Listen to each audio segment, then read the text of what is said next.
Você sabe o que diferencia um medo de uma fobia? Já passou por uma situação de medo exagerado e não conseguiu se controlar? Eu sou Thiago Santoli e nesse vídeo eu vou te explicar a diferença e como impedir que o medo te atrapalhe no dia a dia.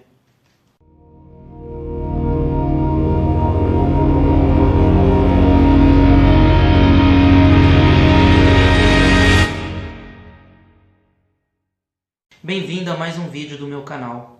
Talvez você já tenha passado ou conheça alguém que sofre de uma fobia.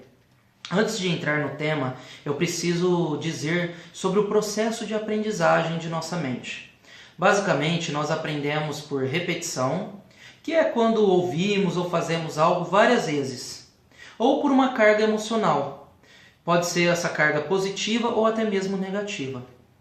Em uma fobia, ela se enquadra exatamente no mesmo processo de aprendizagem. Segundo a psicologia, a fobia ela pode ser assumida a partir de uma associação a um objeto ou situação por uma carga emocional. Por exemplo, imagine que você está dirigindo o seu carro, para no semáforo, surge alguém para te assaltar. Naquele momento você leva um susto e a carga emocional é muito forte. Se em algum instante a sua mente associar o fato de estar dirigindo a essa emoção que você sofreu, você pode desenvolver naquele momento uma fobia de dirigir. E este processo se dá de forma instantânea e muito rápida. Outra forma, e até bem comum de surgimento de fobias, é por uma influência comportamental ou aprendizagem por observação. E isso eu atendo bastante frequente aqui na clínica. As pessoas, em muitos casos, assumem esse comportamento. Eu falo comportamento porque a fobia é sim um comportamento, tá? Dos seus pais ou de alguma figura de muita autoridade. A pessoa vê com muita frequência alguém manifestar o medo exagerado, que acaba aprendendo que este é o comportamento correto para ela. E por fim, temos também questões culturais, familiares e até mesmo religiosas. Como, por exemplo, eu posso citar pais fóbicos que acabam gerando os mesmos comportamentos nos seus filhos. Não por mal, mas sim porque eles acreditam que assim os protegem também contra aquele mal. Agora que você já sabe como pode surgir uma fobia, deve estar se perguntando, mas como eu vou saber o que é um medo e o que é uma fobia? Pois bem, segundo estudos, sabemos que nós seres humanos nascemos apenas com dois medos, que é o medo de cair e o medo de barulho. Todos os outros medos eles são aprendidos ao decorrer da vida. E aprender esses medos, em muitas situações, é muito bom, né? Se você olhar em alguns aspectos, é muito positivo isso. Por quê? Afinal, esse medo ele nos protege em muitas situações. Mas existem alguns casos em que esse medo acaba se tornando um tormento. Atrapalha a vida e acaba prejudicando até mesmo a saúde de quem o tem. Então, é quando esse medo passa de uma sensação de receio diante de algo para algo irracional, com um foco específico e causa danos ao ser, classificamos aí então como uma fobia, devido aos danos que é causado.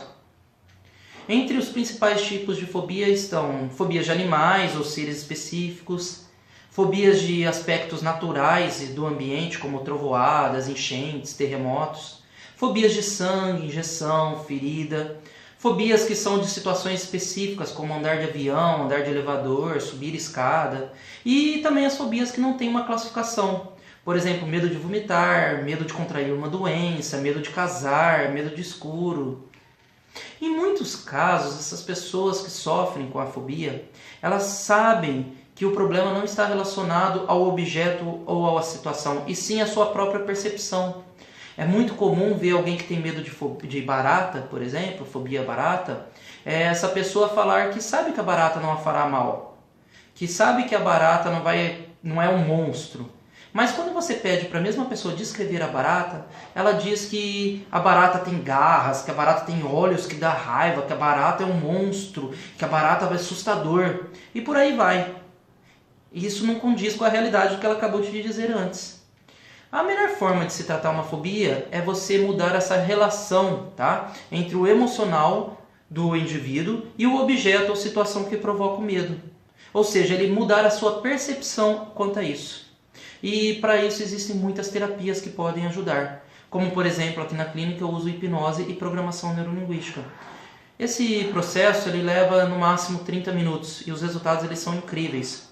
o cliente sai aqui da clínica sabendo que é capaz de enfrentar o medo, e isso é muito importante. Mas assim, é claro que se o caso pedir, nós precisaremos fazer alguns outros acompanhamentos para ver outras questões paralelas aí do lado emocional dessa pessoa, tá bom? Mas assim, como mensagem final, quero dizer que ninguém precisa sofrer e pode sim se livrar de uma fobia de forma rápida. É só procurar um profissional que esteja preparado, que seja capacitado para aquilo. Tudo bem? E se você gostou desse vídeo, peço que você curta, compartilhe, comenta aí se você tiver alguma sugestão ou quiser que eu fale sobre algum assunto, é só comentar que eu vou fazer um vídeo posteriormente sobre isso, tá? E continue acompanhando o canal, vou trazer bastante dicas para superar esse problema e outros obstáculos também da sua vida. Um grande abraço e até o próximo.